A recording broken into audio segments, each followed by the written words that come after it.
You know that moment, right? That super awkward, totally out of place laugh during a serious situation? We've all been there. Well, it's one of the most misunderstood things we do. And today, we're going to pull back the curtain and reveal the 5 psychological secrets behind why it happens. Just think about it for a second. Have you ever let a laugh slip out during a tense meeting? Or maybe during a really heavy conversation, or even when someone's giving you bad news? It feels awful, doesn't it? Well, you are definitely not alone. And believe it or not, there's a fascinating reason for it. And this is where we see a huge disconnect.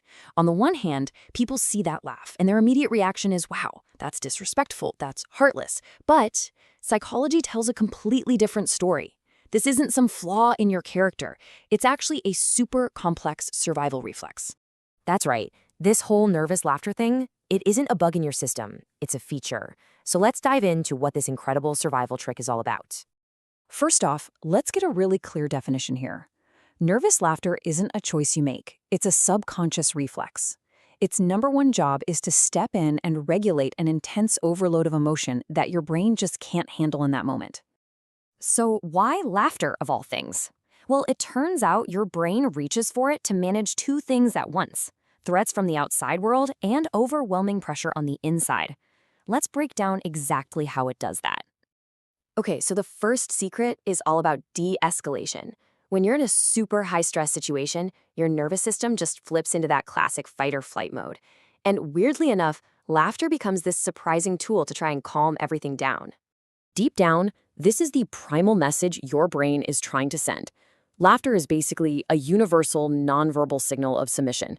Your subconscious is essentially waving a little white flag, telling everyone around you, hey, I'm not a threat, let's just calm the situation down. It's a pure automatic defense mechanism. And that brings us to our second secret, which is all about emotional overflow. I want you to imagine your brain is like a complex circuit board for a second. So when intense fear or anxiety or just extreme awkwardness hits, that circuit gets totally flooded with too much energy. The tension just builds and builds until it's completely overwhelming. Your body is desperately looking for a release valve. And guess what?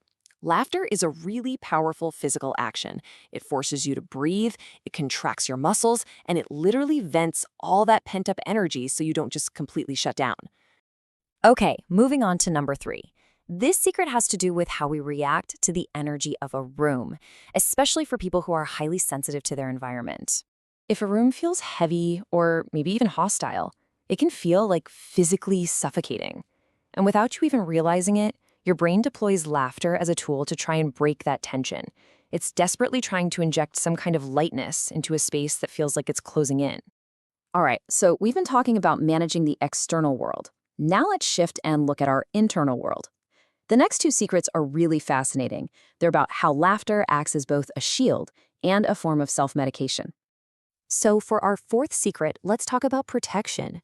You know, when we feel exposed or criticized or just deeply insecure, our instincts kick in to shield ourselves from harm.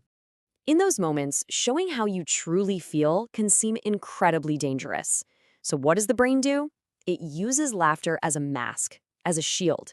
It creates this little distraction, projecting an illusion that you're totally fine, you're unaffected, and it stops others from seeing how much you might actually be hurting inside. And now for our 5th and, honestly, most clever secret. This is where your brain actually starts to trick your own body into feeling better. It's amazing.